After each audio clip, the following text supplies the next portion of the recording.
Non si chiamerebbe tifo, no? Se non fosse una malattia. Siamo quelli che si riconoscono.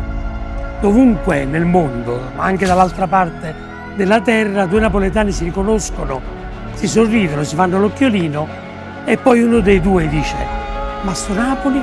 Noi siamo quelli che quando devono essere presi in giro si fa riferimento al territorio, si fa riferimento al vulcano, si fa riferimento al fuoco, si fa riferimento alla terra, perché noi siamo quelli di questa terra.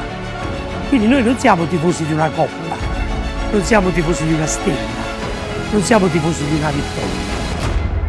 Noi siamo tifosi di una canzone, siamo tifosi di un profumo, siamo tifosi di un sapore, siamo tifosi di un territorio. Noi siamo identitari, non andiamo dietro al voler essere vincenti. Noi siamo vincenti perché abbiamo già vinto, perché noi siamo tifosi di noi stessi. Noi siamo i tifosi del Napoli.